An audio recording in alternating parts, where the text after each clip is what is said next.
Hello, good morning everyone. मैं दीपक। आज हम बात कर रहे हैं इनसाइड क्लासेस सेक्टर 13 भिवानी से। अगर हम बात करें, हम यहाँ पे आज एक फिजिक्स का बहुत ही इजी सा टॉपिक, जो कि हमारे 11th क्लास के मोशन चैप्टर का एक पार्ट रहेगा, जो कि है distance and displacement.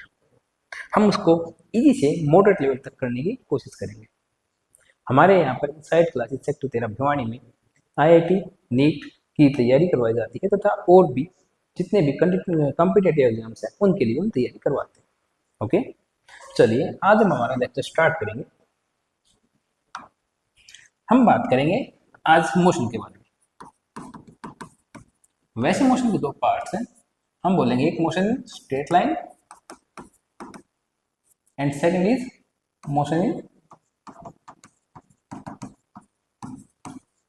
In plane. जो हमारे पास स्ट्रेट लाइन है, इसके अंदर हम सिर्फ और सिर्फ 1D मोशन के बारे में बात करें। 1D मोशन का भी एक पार्ट है जिसको हम बोलते हैं distance and displacement.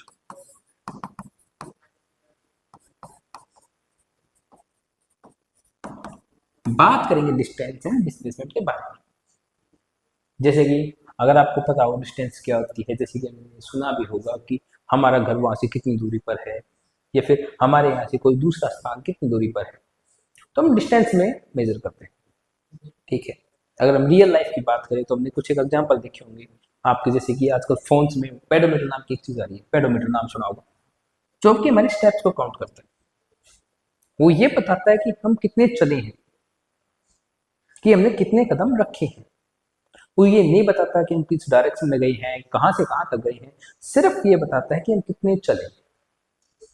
Means to से वो हमारे डिस्टेंस के ऊपर काम कर रहा है, और हम उसी को बोलते हैं डिस्टेंस। जिसके अंदर हमें ये नहीं पता कि हम कहाँ जा रहे हैं, कैसे जा रहे हैं, सिर्फ इतना पता है कि हम जा रहे हैं। और जाने वाली चीज को कैलकुलेट करना डिस्टेंस। मतलब कि रियल में जो हम चले हों, द रियल डिस्टेंस, क्या बोल रहे हैं, वो हमारे पास क्या हुई, डिस्टेंस। डिस्टेंस को हम डिनोट करते हैं क्या, स्मॉल डी से। इसको मापते हैं मीटर, किलोमीटर है, या फिर सेंटीमीटर है, या फिर और भी काफी ज्यादा है। जैसे कि हमारे जो देसी भाषा में यूज करते भी जितनी भी इकाइयां हैं, कि कोई भी लंबाई मापने की यूनिट है, उससे हम डिस्टेंस को माप सकते हैं। जो कि कहीं की कुछ भी हो सकती है, अलग अलग होती है जगह के हिसाब से। सेम टाइप से हमारे पास डिस्प्लेसमेंट है, जिसको हम डिनोट करते हैं स्मॉल एस। ओके, इसको हम मापने की सेम टाइप से मीटर है, किलोमीटर है, सेंटीमीटर है, एनीथिंग एल्स, अगर कुछ भी यूनिट है जिसमें हम किसी भी चीज की लेंथ को माप सके, वो हमारे पास क्या है, डिस्प्लेसमेंट या फिर डिस्टेंस मापने की विधि। आई थिंक सो ये चीज आपको पता भी होगी या फिर क्लियर हो। अभी जो डिस्टेंस में एक स्केलर क्वांटिटी है, और जो वेक्टर को है वो है हमारी डिस्प्लेसमेंट। बोले तो डिस्प्लेसमेंट क्या है, एक वेक्टर क्वांटिटी।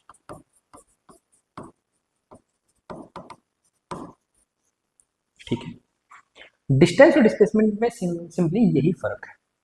अगर हम कुछ कुछ और देखें, जैसे कुछ और फर्क के बारे में बात करें, तो हम ये भी बोल सकते हैं कि जो डिस्टेंस है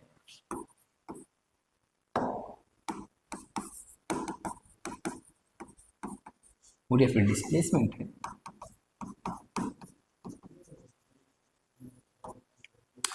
जो डिस्टेंस है, अगर एक बॉडी मूविंग में है तो बॉडी इज इन मोशन, तो हम बोलेंगे जो डिस्टेंस है वो जीरो नहीं हो सकती।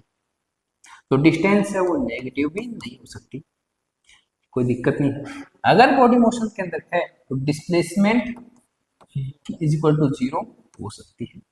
डिस्प्लेसमेंट जो है वो नेगेटिव में भी हो सकती है। अगर बात करें इन दोनों के अंदर मिला के बात करें, तो हम ये भी बोल सकते हैं कि जो डिस्टेंस है वो हमेशा बढ़ी हुई डिस्प्लेसमेंट से, फर्स्ट चीज। और ये इक्वल भी हो सकती है।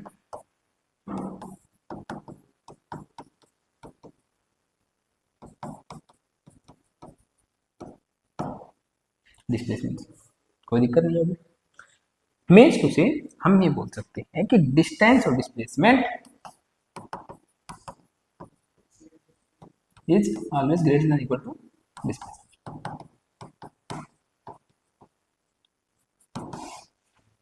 ठीक है, बात करने के लिए ये जो टॉपिक हमने जो यहाँ तक किया है, हम बोलेंगे ये एक 9th क्लास का टॉपिक है। अब बात कर सकते हैं कि सर ये 9th क्लास का है तो 11th क्लास का क्या है इसमें। तो अभी चलो पढ़ते हैं 11th क्लास में इसमें हम क्या ऐड ऑन करेंगे। ऐड ऑन करने के लिए मैंने सबसे पहले चीज यूज की है वो है, मान लो कि डिस्प्लेसमेंट है कोई भी बॉडी की, वो हम वेक्टर फॉर्म बोलते हैं। तो डिस्प्लेसमेंट है वो वेक्टर फॉर्म, बट हम आज तक यूज करते आए हैं, हमने हमेशा मानना कि मान लीजिए बॉडी यहाँ पे है पॉइंट ए के ऊपर, ये कुछ भी चली गई पॉइंट बी की साइड, और उससे फिर पॉइंट सी की साइड चली गई होगी, पॉइंट डी के ऊपर चली गई होगी। हम डायरेक्टली बोलते थे अगर इन दोनों के बीच की अगर वैल्यू 10 मान ले, ये भी 10 मान ले, ये भी 10 मान ले, तो हम बोलते थे कि इसकी जो डिस्टेंस होगी 30 हो गई होगी, जो डिस्प्लेसमेंट है वो हम डायरेक्टली इन दोनों को ऐड करके बोल देते थे, और 10 सिंपली बोल देते थे। बट यहाँ पे देखा जाए तो डिस्टेंस और डिस्प्लेसमेंट सेम सी क्वांटिटी जैसी लग रही है, दोनों के अंदर डायरेक्शन का कोई भी मतलब नहीं। अगर डायरेक्शन नहीं है तो ये वेक्टर क्वांटिटी कैसे हुई, ये वेक्टर क्वांटिटी कैसे हुई। तो हम इसके अंदर वेक्टर क्वांटिटी हमारी ऐड करने की कोशिश करेंगे। देखिए अगर मैं बात करूं, देखिए जो डिस्प्लेसमेंट है वेक्टर, डिस्प्लेसमेंट वेक्टर क्वांटिटी कैसे, देखिए हमने इसके अंदर अगर ऐड करते हैं कुछ भी चीजें, जैसे कि मान लो वेक्टर है,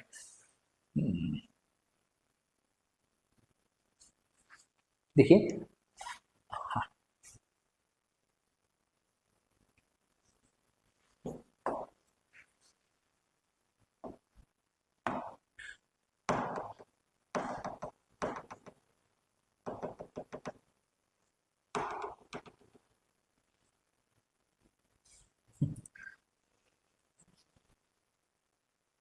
हाँ, हमें अगर डिस्प्लेसमेंट को वेक्टर क्वांटिटी बनाना है तो हमें इसके अंदर क्या करना पड़ेगा, हमें कुछ एक चीजें ऐड करनी पड़ेगी। ऐड कैसे, हम बोलते हैं कि वेक्टर क्या होता है, वेक्टर एक वो क्वांटिटी है जिसके पास एक मैग्नीट्यूड है और एक डायरेक्शन, डायरेक्शन ठीक है। अगर एक क्वांटिटी जिसके पास एक मैग्नीट्यूड है एक डायरेक्शन है वेक्टर है, तो मेरे को कैसे पता चलेगा कि कौन सा मैग्नीट्यूड है, कौन सी डायरेक्शन है, कौन सा वेक्टर है। तो हमने क्या किया कि उन तीन दोनों की नोटेशन बना दी। हम मान रहे हैं कोई भी वेक्टर ए बी, उसके ऊपर एरो लगा, सिंपल सी बात है, वेक्टर निकालने की नोटेशन उसके ऊपर एरो लगा। मैग्नीट्यूड को अगर डिफाइन करना है तो मैं बोलूंगा मेरे पास ए बी को भी मोड, और अगर डायरेक्शन देनी है तो मैं बोलूंगा ए बी और उसके ऊपर कैप। मीन्स टू से कोई भी चीज जिसके ऊपर अगर कैप लगा दी तो वो मेरे पास है डायरेक्शन, और किसी भी के ऊपर हमने मैग्नीट्यूड निकाल दिया या फिर मोड कर दिया तो बोलूंगा वो है मैग्नीट्यूड, सिंपली इतनी सी चीज है। तो बोले कि ठीक है, अगर हम डिस्प्लेसमेंट के अंदर उसको कैसे ऐड करेंगे, तो सपोज कीजिए मैंने बोला कि एक बॉडी है ए पॉइंट पे और वो आई ऐसे करके बी पॉइंट पे और बी से वो चलेगी सी पॉइंट पे। मैंने बोला कि मेरी ए बी और बी की जो लेंथ है वो 5 है, बी और सी की भी लेंथ 5 है, और मैंने बोला कि इसकी जो डिस्प्लेसमेंट होगी कुछ इस टाइप से, अगर हम पाइथागोरस थ्योरम लगा के और अगर निकालने की कोशिश करेंगे तो हमारे पास इसकी डिस्प्लेसमेंट आ गई 5 हमने सिंपली बता दिया कि 5√12 की। बट देखा जाए तो ये एक स्केलर क्वांटिटी है, इसको वेक्टर में चेंज करने के लिए क्या करेंगे, हमने बोला कि मान लो इसको कार्टेशियन फॉर्म बना दे, ये एक्स एक्सिस है हमारी, ये वाई एक्सिस है मेरी, यहां से यहां तक की अगर मेरी लंबाई 5 यूनिट्स है और यहां से लेकर यहां तक की लंबाई मेरी 5 यूनिट्स है, तो मैं बोल सकता हूँ यहाँ पे जो पॉइंट होगा मैं इसको नाम दे सकता हूँ 0, 5, और यहाँ पे जो पॉइंट है उसको नाम दूंगा 5, 0, सिंपली दे दिया। अभी देखिए, अभी मैंने क्या बोला कि ठीक है भाई हमने पॉइंट का नाम दे दिया, अब इसको हमें देनी पड़ेगी डायरेक्शन। डायरेक्शन मीन से हमें इसको कोई भी एक ऐसा एलिमेंट देना पड़ेगा जिसके ऊपर कैरेक्टर भी। तो हमने असाइन किए कि जब भी कोई बात करेगा हम एक्स एक्सिस के बारे में, और एक्स एक्सिस के बारे में कोई भी वैल्यू देंगे उसका क्या लगाएंगे आई कैप। वैसे वाई एक्सिस के बारे में बात करेंगे तो जे कैप, और अगर जेड एक्सिस के बारे में बात कर रहे हैं तो हम लगाएंगे के कैप। हालांकि हम इसके अंदर दो ही चीजें यूज करेंगे, वो एक एक्स और एक वाई। सिंपली हमें दो ही चीजों को यूज करना पड़ेगा, आई कैप और जे कैप। कोई दिक्कत नहीं होगी साइड। अभी मेरे को अगर वाई और जे दोनों की दोनों चीजों को इम्प्लीमेंट करना है इसके अंदर, मैं कैसे करूंगा, मैं बोलूंगा जैसे कि इसी चीज के लिए जीरो के साथ मेकिंग स्टे आई कैप, और वाई मतलब कि वाई के कोऑर्डिनेट के साथ जे कैप, एक्स मतलब जीरो जीरो आई कैप और 5 जे कैप। बिल्कुल सेम टाइप से इसके लिए मैं दूंगा 5 वाई कैप, इसमें जीरो जे कैप। ठीक, ये है हमारे पास वेक्टर फॉर्म बन गई। कैसे बनी कि भी कोई एक पॉइंट है जिसका नाम है 5, और 5 के साथ अगर आई लगा दिया तो मतलब कि ये एक डायरेक्शन दे दी हमने। आई का मतलब वो एक्स एक्सिस में कुछ चला है, और जीरो के साथ हमने जे लिखा है मतलब कि वो जे का मतलब वाई एक्सिस, वाई एक्सिस ऊपर वाली वो जीरो चला है, मतलब कि ऊपर वो बिल्कुल भी नहीं गया, वो सिर्फ इस लाइन में रहा है और इतना चल रहा है। ये है हमारे पास वेक्टर फॉर्म। ठीक है, हम सही इतना समझ में आ होगा। अब बोले कि ठीक है हमें वेक्टर फॉर्म पता चल गई, अब ये बताओ कि हमको इसको यूज कैसे करना है। तो देखिए, अगर मान लीजिए मैं इस टाइप से उठा के लेके चलूँ, ये मेरा पॉइंट है 0 5, ये था 5 0, इस जगह का नाम दे दिया मैंने, इस पॉइंट का नाम दे दिया। तो मैं बोलूंगा कि मेरे पास ये डिस्प्लेसमेंट थी, ये पॉइंट ए था, ये बी था और ये सी था। अभी अगर मेरे को इसकी जो डिस्प्लेसमेंट थी हमने कुछ इस टाइप से, मतलब कि वेक्टर फॉर्म में जिस पॉइंट को लिखा था वो इस टाइप से लिखा था 5i और 0 जे कैप, और इस पॉइंट को नाम लिखा था 0i और 5 जे कैप। मैंने बोला कि मेरे को वेक्टर निकालना है, वेक्टर कौन सा है, वेक्टर है मेरे पास ए सी। तो मैंने बोला कि अगर वेक्टर निकालना है कोई भी, तो मैं बोलूंगा final position minus initial position. Final position minus initial position कोई भी वेक्टर लीजिए। सिंपली एसी का अगर मेरे को वेक्टर निकालना है तो मेरी बॉडी फाइनली कहाँ पे है, वो है सी के ऊपर, माइनस मैं करूंगा इनिशियली कहाँ पे थी, ए के ऊपर। अब मैं इन दोनों के कोऑर्डिनेट यहाँ पुट करूंगा। सी के कोऑर्डिनेट क्या है मेरे पास 5i प्लस 0 जे कैप माइनस 0i प्लस में 5 जे कैप। ये हमारे पास वेक्टर हो गए, ये कुछ वेक्टर जब कोऑर्डिनेट लिखे तो इसके ऊपर एरो लगा दिया, और ये हमारे पास वेक्टर। हम बोलेंगे ए सी जो वेक्टर है वो आ गया मेरे पास। अगर मैं इसको घटाऊंगा 5i cap minus 0i cap और 0 जे कैप माइनस 5 जे कैप। अभी अगर मैं बात करूं, अगर इसको मेरे को आगे करना है तो मैं बोलूंगा कि जस्ट इसको मैं लिख दूंगा 5i कैप माइनस 5 जे कैप। एक वेक्टर है मेरे पास ए सी। बिल्कुल ठीक। अब आप बोल सकते हो कि सर हमें ए सी वेक्टर का तो पता चल गया, ये कैसा पता चलेगा कि डायरेक्शन कौन सी है, कहाँ से आई है, कैसे आई है, इसका मैग्नीट्यूड क्या होगा, वो कैसे निकालेंगे। तो हम बोलेंगे अगर मैं ए सी एक वेक्टर है उसका मैग्नीट्यूड निकालना है, तो मैग्नीट्यूड निकालने के लिए मैं जस्ट क्या करूंगा, सिंपली मैं करूंगा आई के साथ जो भी वेरिएबल है मैंने उसको एक बार के लिए एक्स मान लिया, और जे के साथ जो भी वेरिएबल है मैंने उसको एक बार के लिए वाई मान लिया। कोई भी वेक्टर होगा रैंडम वेक्टर, तो उसके लिए मैं करूंगा डायरेक्टली एक्स का स्क्वायर प्लस वाई का स्क्वायर और कंप्लीट का अंडर रूट। ये मेरे पास कोई भी एक वेक्टर है उसका मैग्नीट्यूड है। ठीक है, आप बोले कि ठीक है बिल्कुल कोई नहीं, अगर इस टाइप से है तो इसका मैग्नीट्यूड निकाल के देखिए।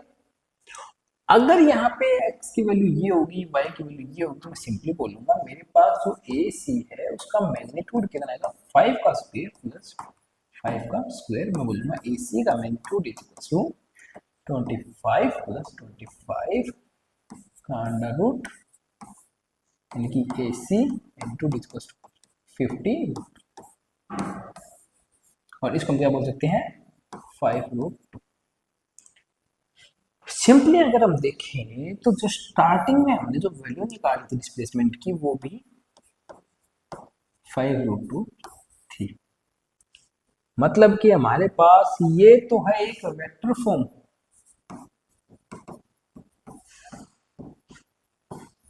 ऑफ डिस्प्लेसमेंट, ठीक है, और ये क्या है, मैग्नीट्यूड। आज तक हम सिर्फ इस वैल्यू को निकालते आ रहे थे और आज हमें ये एक नई वैल्यू पता चली। बोले कि ठीक है ये तो, बट इसमें हमें प्रॉब्लम क्या थी।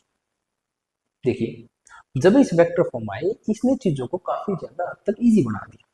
अब इसमें पोज कीजिए, मैं कोई भी एक और लेके चलते हैं, कोई मेरे लिए फिर एक एग्जांपल उठा लेते हैं। कोई भी सपोज कीजिए हमने कुछ इस टाइप से कोई भी एक रैंडम पाथ बना दिया जहाँ पे बॉडी इस टाइप से चल रही है। मैंने इसको नाम दे दिया 4 5 1 3 4 6, कुछ भी रैंडम ना दी थी। मैंने बोला कि मेरी बॉडी ए से चलना स्टार्ट करी और वो बी तक आई है, उसने पाथ ये बड़ा लेके चली। आप इसकी मेरे को डिस्प्लेसमेंट बताइए। आप बोले कि ठीक है सर हम ये वाली लेयर निकाल लें, ये वाली लेयर निकाल लें, आंसर आ जाएगा, ठीक बात है। अगर इसको और इजी करना हो तो हम क्या करेंगे, हमने क्या किया कि हमने एक चीज बनाई, हमने बोला कि अगर हम कोई भी चीज को ऊपर जा रहे हैं तो हम बोलेंगे कि वो है प्लस आई के, ना सॉरी प्लस जे के। बॉडी अगर नीचे जा रही है कोई भी तो हम उसको बोलेंगे माइनस जे। बॉडी अगर इस साइड जा रही है तो हम बोलेंगे उसको आई कैप, और इससे वापस जा रही है तो माइनस आई कैप। क्या हम इसको इसके अंदर इंप्लीमेंट कर सकते हैं? चलिए ट्राई करते हैं एक बार। अगर बॉडी ऊपर से नीचे आ रही है माइनस जी, अगर बॉडी हमारी लेफ्ट से राइट की साइड जा रही है आई कैप हो गया, अगर हमारी बॉडी ऊपर जा रही है तो हम बोलेंगे प्लस का जे कैप हो गया, और लेफ्ट से राइट जा रही है फिर से हमारी चीज आई कैप, ऊपर से नीचे माइनस जे कैप, और राइट से लेफ्ट माइनस आई कैप। सिंपली हमारे पास हर एक चीज के पास खुद की एक वेक्टर क्वांटिटी बन गई। हमें इसको सिंपली क्या करना है, अब देखना है कि हमारी कितनी डिस्प्लेसमेंट हुई होगी। तो हमने उसके लिए क्या किया कि डायरेक्टली जे के अंदर जे ऐड कर दो, जैसे कि हमारे पास -4j, ठीक है, और दूसरा जे कहाँ पे है, ये रहा जे, तीसरा कहाँ पे है, ये रहा माइनस का 4j, और कोई जे नहीं है, तो हम बोलेंगे हमारे पास कितना आ गया, 4 4 8 में से गया माइनस का 7, ठीक है। सिंपली हम आई के लिए देखेंगे, आई क्या है हमारे पास 5 आई, सेकेंड चीज क्या है, दूसरा आई कहाँ पे हमारा 3 आई, अगला आई कहाँ पे है -6, और अगर हम इसको सोल्व करेंगे तो हमारे पास कितना आ गया, सिमस पास गया -1 और 1 2। हमने सिंपली बोला कि हमारी बॉडी 2i -7j, ये हमारे को डिस्प्लेसमेंट होगी ए बी की। बोले कि ठीक है भाई, हमारे अगर ये डिस्प्लेसमेंट है इसका मैग्नीट्यूड क्या होगा, और वही है, हमें अगर मैग्नीट्यूड निकालना है किसी भी चीज का तो हम बोलेंगे 2 का स्क्वायर प्लस 7 का स्क्वायर और कंप्लीट का अंडर। ये हमारे पास कितना आ जाएगा 4 + 49 कंप्लीट का अंडर रूट, और हम इसको बोलेंगे क्या होगा हमारे पास ये 4 + 49, अगर इसका हम अंडर रूट करेंगे कितना होगा 49 और 4 53 अंडर रूट 53। ये क्या होगी ए बी का मैग्नीट्यूड। सिंपली हम इसको सोल्व करते हैं, ये हमारे पास मैग्नीट्यूड। ओके चलिए हम एक आधा क्वेश्चन और हम ट्राई करके देखेंगे जो थोड़ा सा अच्छे लेवल का होगा। ओके अभी देखिए, अभी अगर मैं बोलूं मैंने बोला कि ठीक है, चलिए आप एक क्वेश्चन मेरे को सोल्व करके दिखाइए और मैं उसको मैं बोल दूंगा किस टाइप से सोल्व करेंगे। देखिए मैं आपको क्वेश्चन बताता हूँ। सबसे पहले क्वेश्चन है कि मान लीजिए मेरे पास एक बाउल है जो इस टाइप से उल्टा दिखा हुआ है, यहाँ पे एक बॉल रखी है और बॉल को लुढ़का दिया गया है, धक्का दे दिया गया। अगर वो बॉल लुढ़कते लुढ़कते यहाँ तक पहुंची और पहुंचने के बाद यहाँ से इसका कॉन्टैक्ट लूज करके बॉल कहीं पर नहीं थी, मैंने बोला कि अगर ये बॉल बाउल है जो उल्टा हमने रखा हुआ है, इसकी अगर रेडियस आर है और ये कोई एंगल थीटा है, बॉडी की जो इनिशियल पोजीशन है वो ये है ए और ये है बी। हमारे पास क्वेश्चन इस टाइप से दिया गया था कि जब ये इसके साथ कांटेक्ट लूज करे उससे पहले इसने कितने डिस्प्लेसमेंट ट्रेवल किए हो, ठीक है, और आपको बताना उसकी वेक्टर फॉर्म, उसकी वेक्टर फॉर्म बतानी है। तो बोलेंगे ठीक है, अभी कैसे बताएंगे? हमें सिंपली चीजें ये देखनी है कि मेरी बॉडी एक्चुअल में कहां से कहां तक गई है, ऊपर कितनी गई है, दाएं से बाएं कितनी। अगर मैं यहां से देखूं तो मेरी बॉडी शायद इस पोजीशन पे होगी और इससे कुछ इतना नीचे आई। दाएं से बाएं की बात करूं तो बॉडी यहां से लेकर यहां तक आई, ठीक है। चलिए उसको सोल्व करने की कोशिश करते हैं। तो हमें क्या निकालना है कि ये वाली लेंथ पता चल जाए कैसे भी और ये वाली लेंथ पता चल जाए। दोनों लेंथ का पता चल गया तो हमारे पास डिस्प्लेसमेंट आ जाएगी और डिस्प्लेसमेंट वेक्टर भी आ जाएगा। तो चलिए फिर हमने क्या किया, चलो ठीक है, इसको एक बार हम दोबारा से थोड़ा सा अच्छे से बनाने की कोशिश करें। देखिए हमारे पास जो हमारा डायग्राम था वो कुछ इस टाइप से था,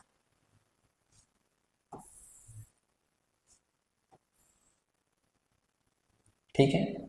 बॉडी यहाँ से यहाँ तक जो कि एक कर्व है।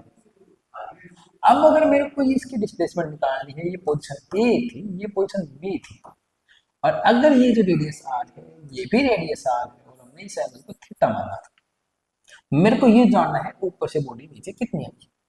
मैं बोलूंगा कि मैं अगर इसको एक ट्रायंगल बनाता हूं, कोई दिक्कत नहीं है। अभी मेरे पास ये एक राइट एंगल ट्रायंगल है। अभी इस राइट एंगल ट्रायंगल को एक मैं क्या कर सकता हूँ, मैं बोल सकता हूँ कि हमने पढ़ा है ये जो वैल्यू है ये है साइन की और ये जो वैल्यू ये है कोस की। इसके हिसाब से देखूं तो मेरे पास हाइपोटेन्यूज की वैल्यू है आर, ठीक है। अगर हाइपोटेन्यूज की वैल्यू आर है तो मैं इसके लिए बोलूंगा भी ठीक है मेरे पास हाइपोटेन्यूज तो है, ये अगर एंगल थीटा है तो ये पी होगा, और अगर ये पी है ये हाइपोटेन्यूज है तो ये क्या होगा,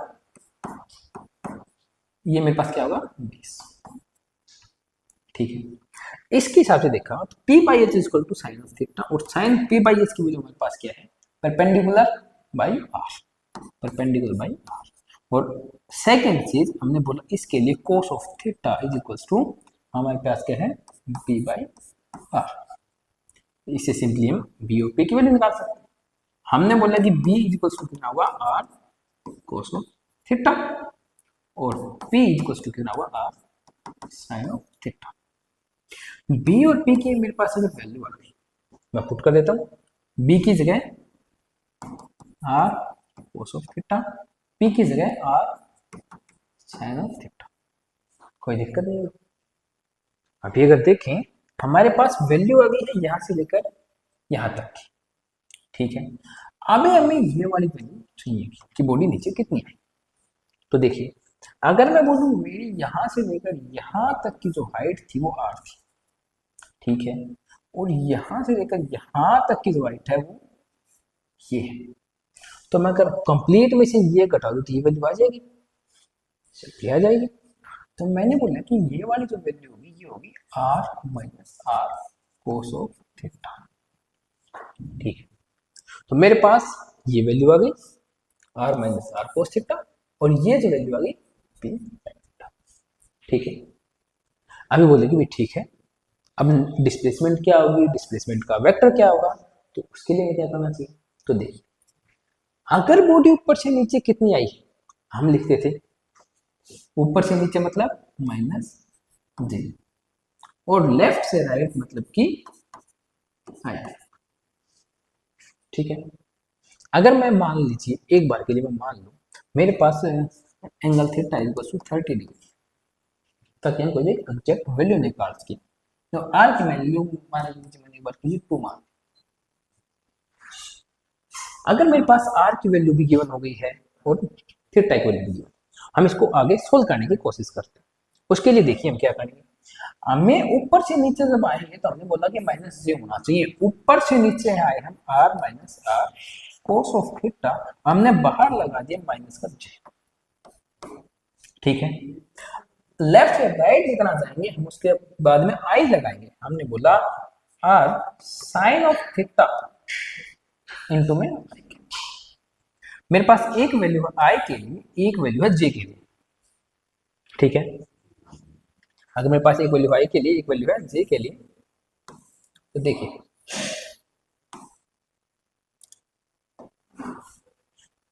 आई और जे के लिए अगर मेरे पास वैल्यूज हैं तो चलिए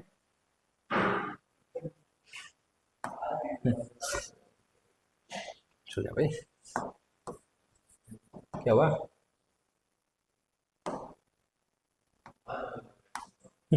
आई और जे के लिए अगर मेरे पास वैल्यूज है तो मैं क्या बोलूंगा कि ठीक है भाई, हम इसको लिखा आर साइन ऑफ क्या मान लिया था हमने 30, और चलो आर की वैल्यू हम पुट कर देंगे, इसके बाद आई कैप और R minus R cos of 30, ठीक है।